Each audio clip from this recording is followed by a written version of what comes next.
Hello and welcome to the topic Pneumonia in the module Respiratory Medicine. By the end of this topic, you should be able to define pneumonia, discuss the epidemiology of pneumonia, outline the pathophysiology and causes of pneumonia, outline the classification, describe the clinical manifestations of pneumonia, outline the investigations that can be carried out, and discuss the principles of management and complications of pneumonia. Let's get started. So let's begin our topic today, pneumonia, with the definition of pneumonia. Pneumonia can be defined as the inflammation of the lungs with consolidation or interstitial lung infiltrates, and this can be categorized according to the causative organisms. Among the associated features or factors include comorbidities or underlying illnesses, age of more than 65 years, and smoking history. Mortality can range between 5 to 15%, but it increases from 20 to 50% in patients requiring admission to the intensive care unit. Otherwise, patients who receive treatment in the community generally have a better prognosis.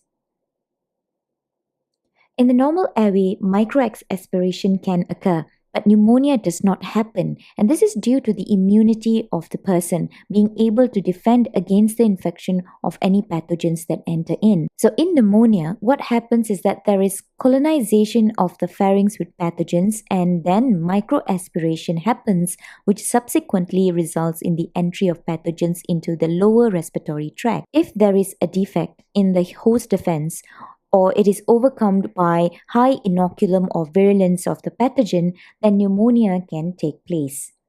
Other mechanisms that can result in pneumonia include hematogenous spread and macroaspiration. Now let's take a look at the causes of pneumonia.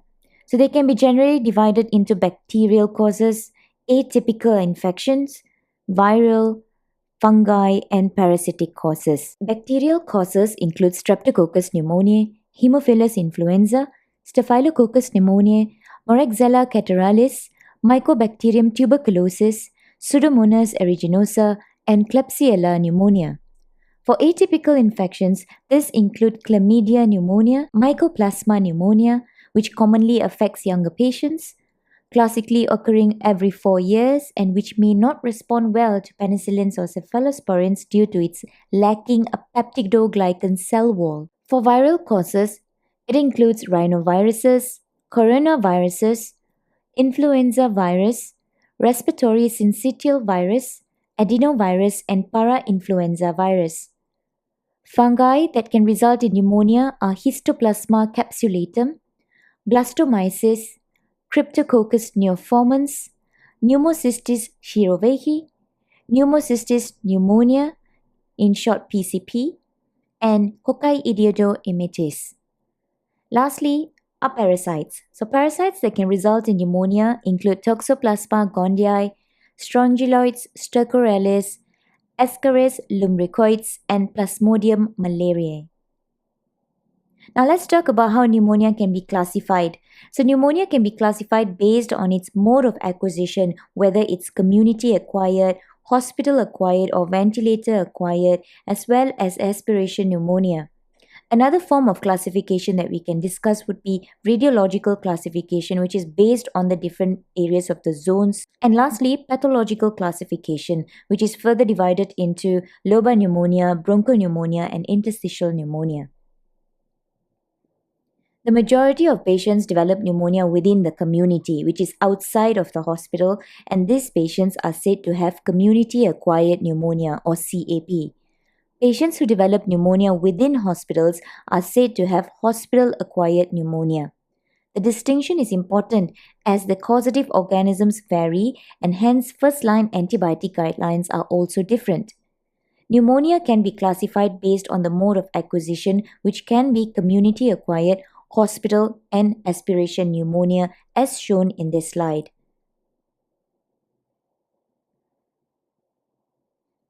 Aspiration pneumonia, in particular, is a pneumonia that develops as a result of foreign materials gaining entry to the bronchial tree, usually oral or gastric contents such as food and saliva. Depending on the acidity of the aspirate, a chemical pneumonitis can develop. as well as bacterial pathogens adding to the inflammation. Aspiration pneumonia often results from an incompetent swallowing mechanism, such as those that occur in neurological disease or injuries such as stroke, multiple sclerosis, and intoxication. Iatrogenic causes such as intubation can also result in aspiration pneumonia developing.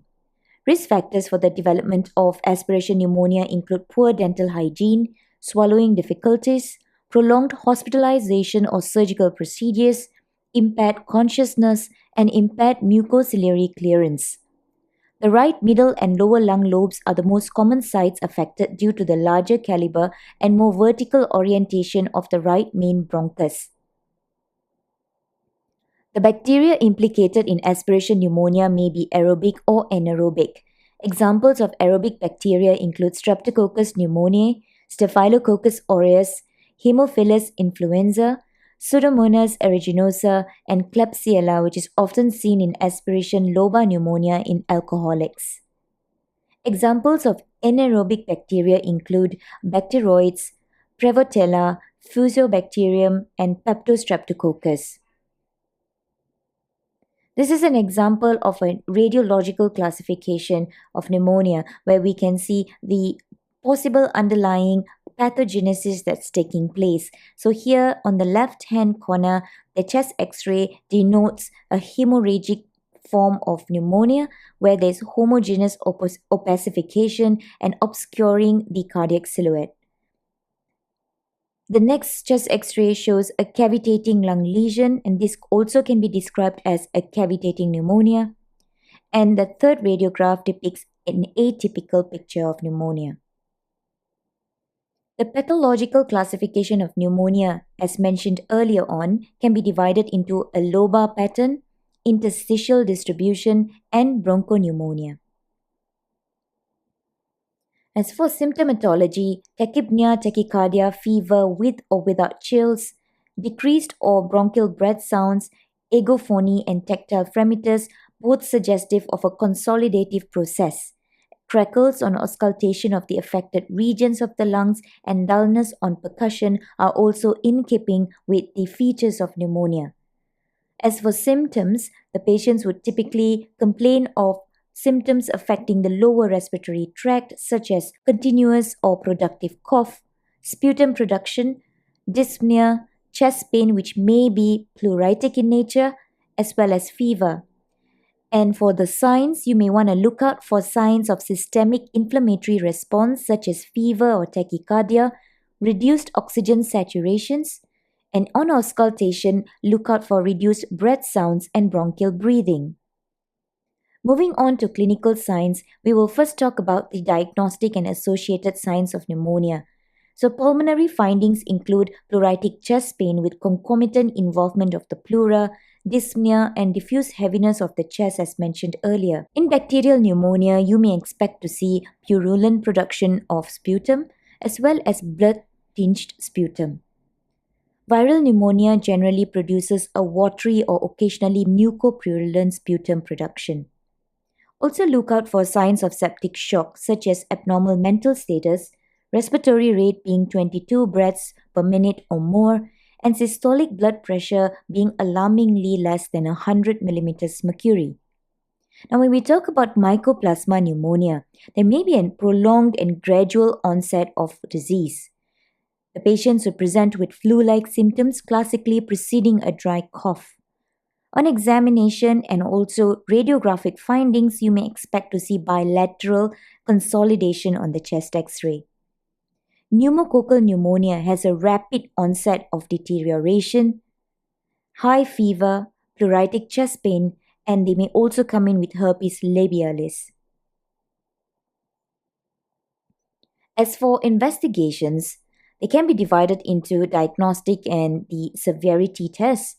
Diagnostic tests, it's quite evident that a chest X-ray may reveal a consolidation. A full blood count depicts raised white cell count indicating an infection, and procalcitonin helps differentiate viral from a bacterial cause.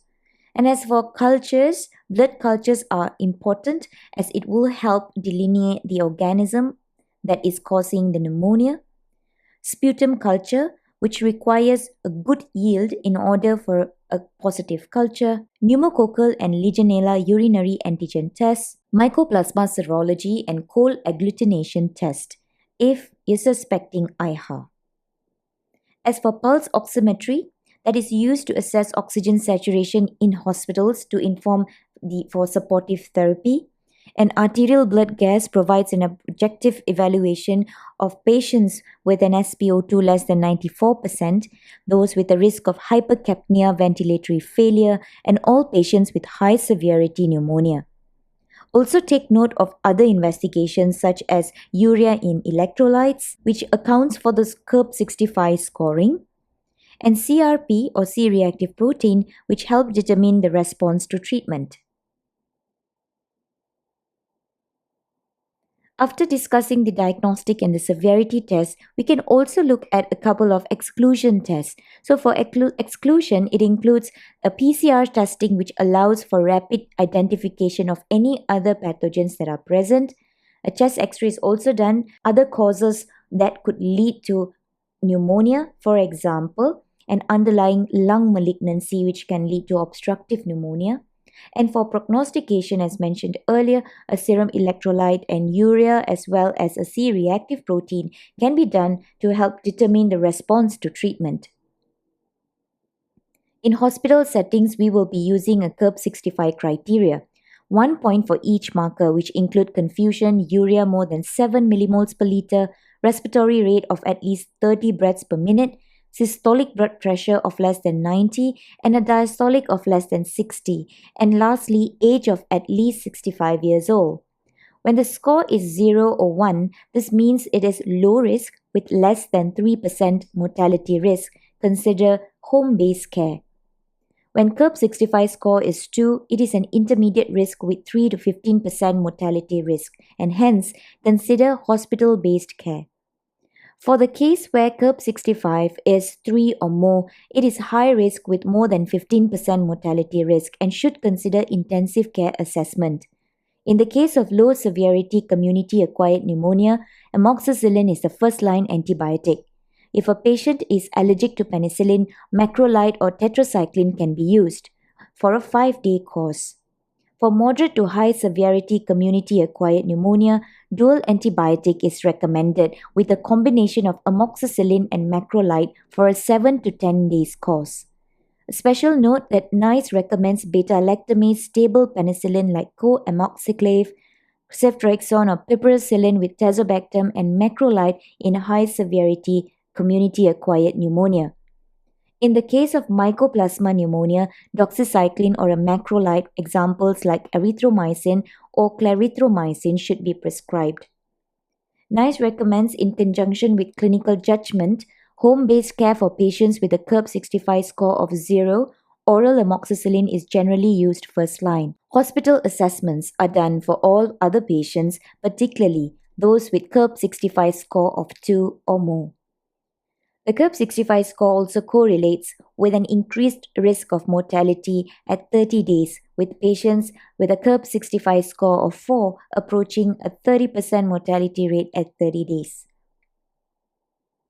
Based on the NICE guidance, it is recommended not to discharge patients if they have 2 or more of the findings like temperature higher than 37.5 degrees Celsius, respiratory rate of 24 breaths per minute or more, a heart rate over 100 beats per minute, systolic blood pressure of 90 mm mercury or less, oxygen saturation under 90% on room air, abnormal mental status, and inability to eat without assistance.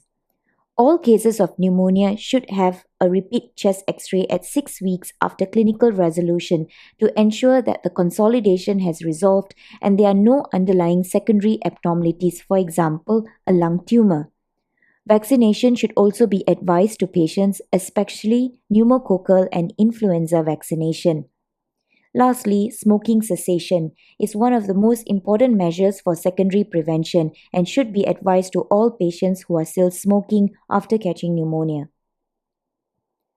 Short-term complications include septic shock, acute respiratory distress syndrome, parapneumonic effusion, pleural effusion, empyema, and necrotizing pneumonia. For Mycoplasma pneumonia, it may cause a hemolytic anemia, thrombocytopenia, erythema multiforme, erythema nodosum, meningoencephalitis, Guillain-Barré syndrome, and other immune-mediated neurological diseases. Bullous meningitis can also occur, presenting with painful vesicles on the tympanic membrane. Next is pericarditis or myocarditis. And for gastrointestinal complications, this include hepatitis and pancreatitis. Renal complications involve acute glomerulonephritis. In summary, pneumonia is the inflammation of the lungs with consolidation or interstitial lung infiltrates. It happens following the defect in the host defense, or it is overcome by a high inoculum or virulence of the pathogen. Symptoms include systemic symptoms as well as pulmonary symptoms. Categories are according to causative organisms and source of agents. For investigations, a chest X-ray can be used to confirm diagnosis, follow up with a series of investigations to rule out other diagnoses and to risk stratify the patient. The management is mainly treating the patient with antibiotics and supportive therapy. Lastly, always anticipate septic shock in high-risk patients. We have come to the end of this topic. Thank you.